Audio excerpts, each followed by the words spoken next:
Guys, welcome to the next chapter in the series. So today we're going to be talking about pricing. I'm going to teach you how to charge clients. Now this is the big elephant in the room. A lot of people avoid pricing. They're scared of it just because they don't know what they're doing. Now if there's one thing you want to be good at in this business, it's pricing, because that's how you eat. That's why we're all here. We're not here to run a non-profit organization. And I'm gonna walk you through the best practices to make sure that you're being paid what you're worth. Now, the first method of pricing that I want to share with you guys is having a base rate for yourself. Now, let's say for example, you shoot birthday parties, you shoot a lot of them, and you receive a call from Emily. Emily calls you and says, "Oh, hey Alex, my birthday, no, not my birthday.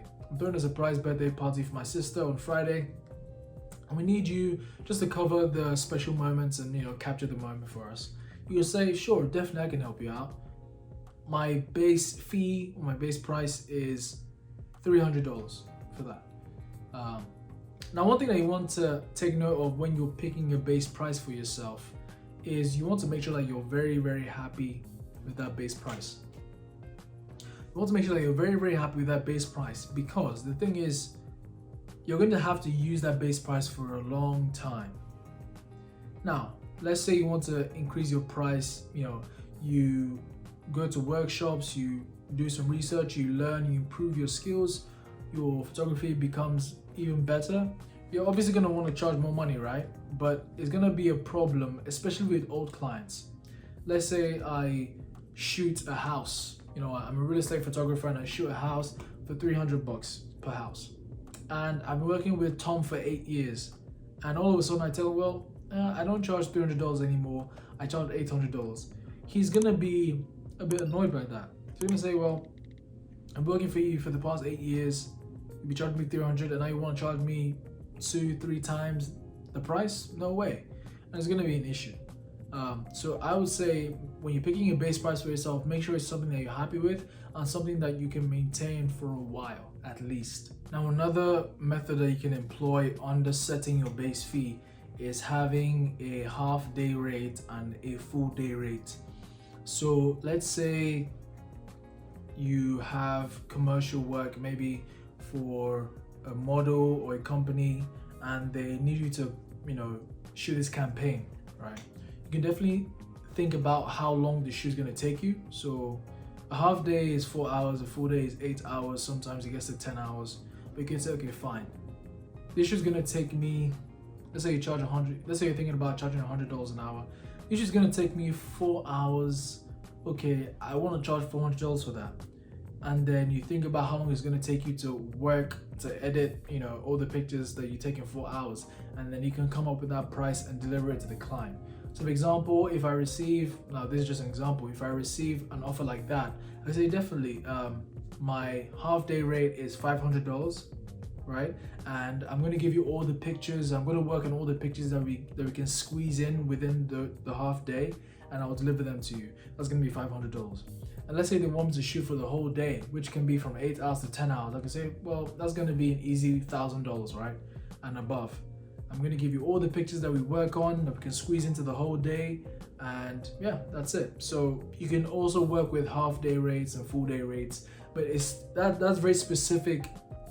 That depends on the type of shoot, right? Because if it's a birthday party, you can't come and say, "Oh, I'm going to charge you my half day rate," except maybe the birthday party is this large, extravagant event that's going to start from day to night, but you hardly get those. Nigerians like to party. And when you're thinking about charging or setting your price for your half day and full day rates, you need to really think about what you're going to be happy with. Because I have friends, I know people who see $100 as a lot of money, and I know people who see 10,000 as not enough. So you want to really think about what you can deliver, the quality of your work, what you can deliver, and what you're going to be happy with, as well as your editing time and all that good stuff. Now, the second method for setting your price is setting an hourly rate for yourself. Now, you need to be realistic when you're trying to set an hourly rate for yourself. Let's say, for example, you shoot more of high school or primary school graduations. You're definitely going to charge less, or you definitely want to charge less than someone who shoots business meetings or weddings. There's obviously going to be a large price gap between those two different things, but you just want to be realistic with yourself, because if you go too crazy, people are just going to laugh at you and not give you the work. One thing I would also say is, if you have friends or other photographers that you know who do similar things to you, you can definitely reach out to them and ask them what they charge as well, and then use that as a guideline to set your own price.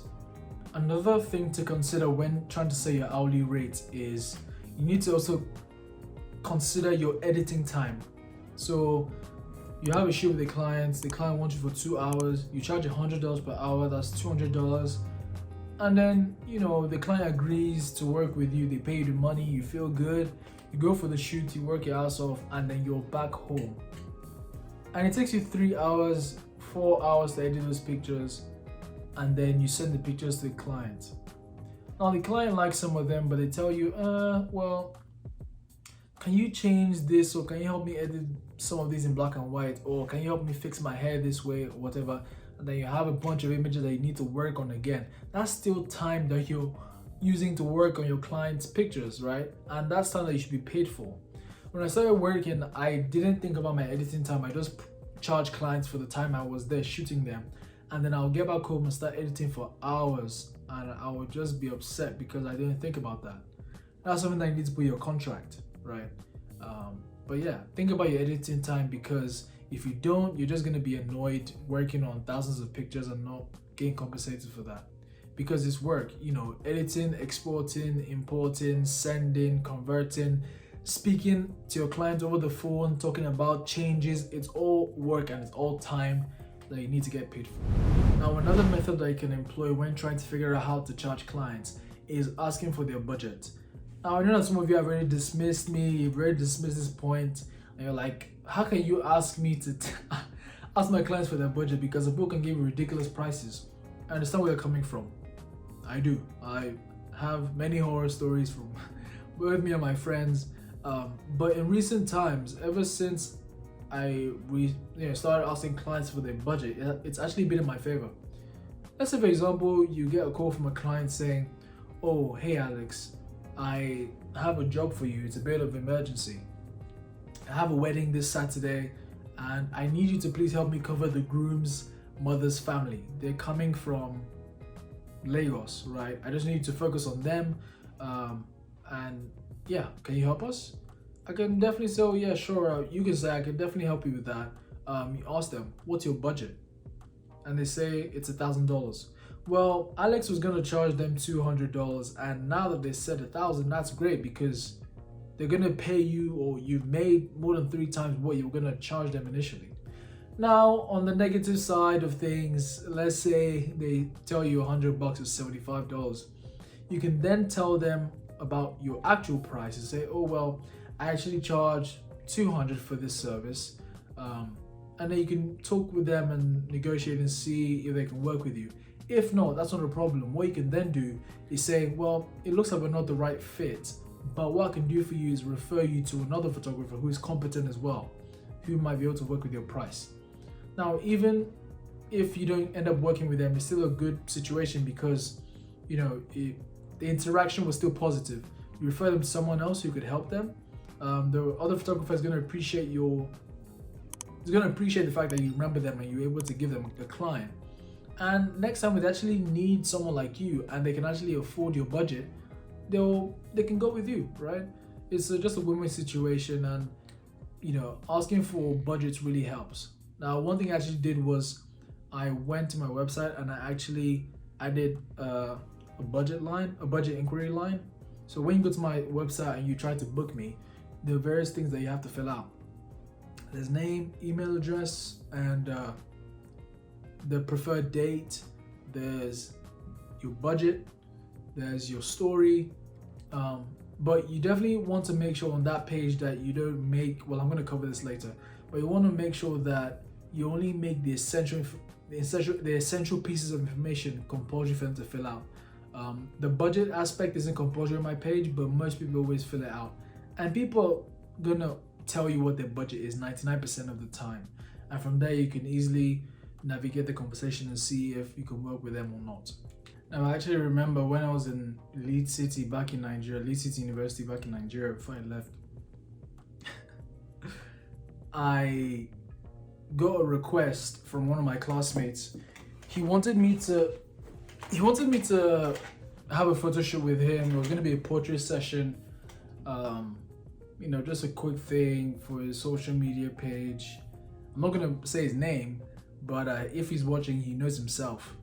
And he wanted me to deliver 5 pictures, and he wanted to pay me 200 naira, which is about 48 cents.